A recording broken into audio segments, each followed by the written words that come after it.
Democratic leadership drives engagement, creativity, and accountability. As a leader, you simply must know about this powerful leadership style. The advantages of democratic leadership heavily outweigh any disadvantages, so you should consider using this leadership style.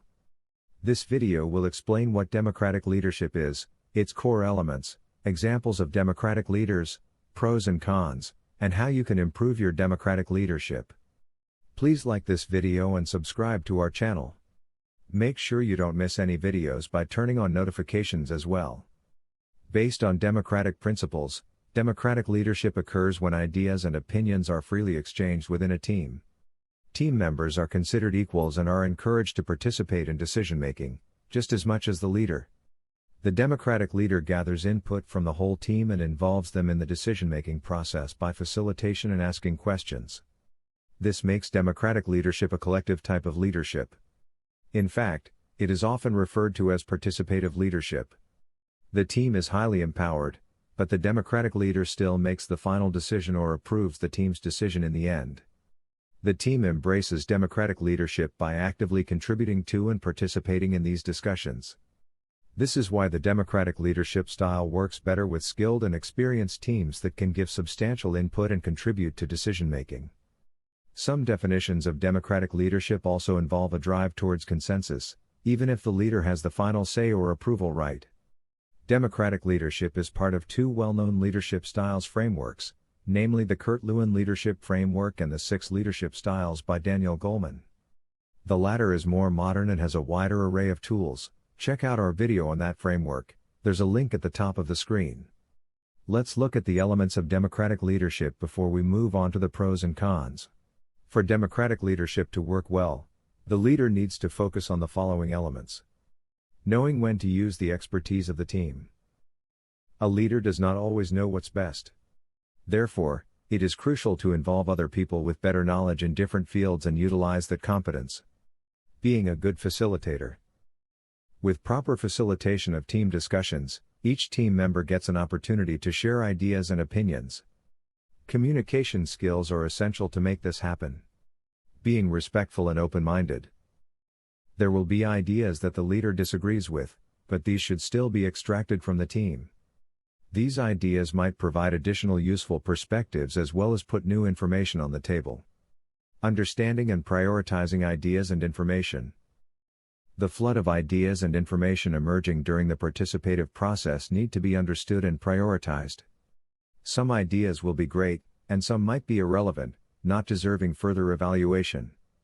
Hence, selection and prioritization of the input received is a crucial aspect of democratic leadership. Avoidance of autocratic decision-making. Democratic leadership requires that the leader minimizes autocratic decision-making, especially when it affects others. Some situations will require fast decisions without any team involvement, but if the leader informs the team afterward, including comments on why there was no discussion, a portion of participation is still in place. Keep in mind that it is not entirely up to the leader to get good democratic leadership established. The team needs to be willing to participate and be part of idea generation and decision-making. Some people aren't comfortable with this. Let's mention 2 examples of democratic leaders before we go into the pros and cons and advise on how to excel at democratic leadership. Remember to like this video and subscribe to our channel. Turn on the notifications so you don't miss any new videos. Dwight Eisenhower is a good example of a democratic leader. Eisenhower was the Supreme Allied Commander before he served 2 terms as the U.S. President. His military role came at a pivotal time in world history, namely World War II. One would have expected him to adopt an autocratic leadership style since that's commonly associated with the military. However, Eisenhower knew that his team had to have a participative role if they were to succeed. He involved several people in the decision-making process and consulted many trusted advisors. Steve Jobs is another example. Steve Jobs displayed at least 2 leadership styles when he led Apple. He began as an autocratic leader while he was building the company from the ground up. He left in 1985 and returned in 1997 with a more democratic approach to leadership. Despite still having autocratic tendencies, Jobs understood how to adapt his leadership style to suit the company's needs at various stages of growth. It's time for the advantages and disadvantages of democratic leadership. After that, we'll present you with some crucial advice on how to implement it properly. Creativity and innovation are encouraged. Democratic leaders value the process of generating new ideas and appreciate what each team member brings to the table. Deliberate encouragement of idea sharing leads to a climate of innovation in the whole organization.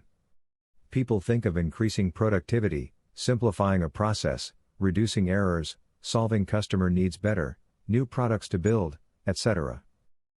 Collaboration creates robust solutions for complicated problems. By utilizing multiple perspectives, experiences, attitudes, and ideas, the team can most often find robust ideas with limited downsides by working together. Thanks to the transparency of democratic leadership, the group clearly understands the issue, and the leader guides them towards the best way to tackle it. Employee engagement is high. The participative nature of democratic leadership creates a more positive environment where team members are included. They work together to achieve the organization's goals and feel that their opinions matter. This builds trust and respect among the members, which makes the work environment even better. Common goals lead to high accountability. A democratic leader involves others in setting the goals and targets of the organization. If people are part of defining the goals, they will feel greater ownership of reaching those goals. This intense feeling of accountability in combination with high empowerment improves productivity. Democratic leadership may seem like the perfect leadership style, but it has some disadvantages. Resentment may creep in. A positive work environment needs all team members to be respected and valued. However, some team members' ideas and opinions may consistently be better or get more attention than others. This may lead to some people believing that they aren't valued, leading to resentment and bitterness. Collaborative decision-making is time-consuming. Deferring decisions to the team may cause unnecessary delays that increase the problem, worsen the consequences, or reduce productivity. A good democratic leader will know when to use collaborative decision-making and when to use a quicker approach with fewer individuals or no discussion at all. Team members can lose trust. After a period of democratic leadership, team members expect participative leadership and might even consider it mandatory. Therefore, they become confused when the leader makes quick decisions without their input. This can lead to uncertainty about when to expect participation. A democratic leader needs to effectively communicate the reasons for quick decisions so that discord doesn't permeate throughout the team. The team's expertise may be insufficient. The input of team members is more valuable when they are skilled and experienced. Democratic leaders with an inexperienced team may get more ideas with limited viability or too many flaws. This can make the decision-making process longer and weaker. The leader should be mindful of this when setting up the decision-making team. Let's dig into how you can become a great democratic leader. Remember to like this video and subscribe to our channel. Turn on the notifications so you don't miss our new videos. Here are 6 tips on the effective deployment of democratic leadership. Include people through high transparency and open communication. A leader who explains what's going on, including current concerns and challenges, enables people to generate ideas on handling these issues and improving further. Don't forget to give them the big picture, so they know the long-term vision and how they can contribute to realizing it. Put enablers for creativity in place. Consider different tools for stimulating creativity throughout your organization.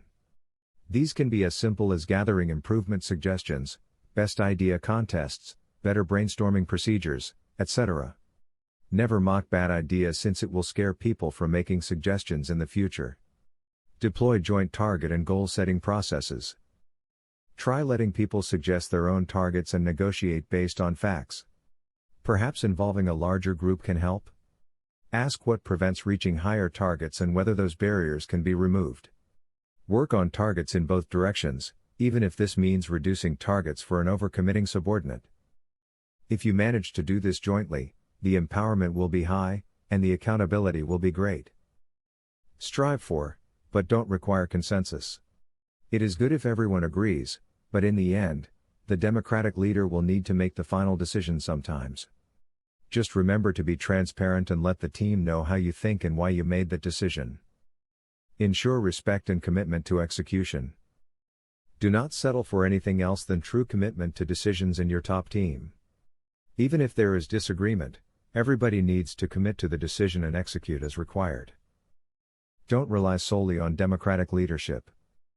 I know it seems fantastic so far, but the easiest way of avoiding the drawbacks is to alternate with other leadership styles. Always try to use the most appropriate leadership style depending on the situation. Learn about the 6 leadership styles by Daniel Goleman and how visionary, coaching, affiliative, commanding, and pace-setting leadership form a great toolbox together with democratic leadership. Use as many of the 6 as possible, and you will find ways to improve your team climate enormously, with improved results in the end. There's a link to our video on the 6 styles at the bottom of the screen. I hope you enjoyed this introduction to democratic leadership. If you want additional information, please refer to the links in the video description. Please like and subscribe to our channel.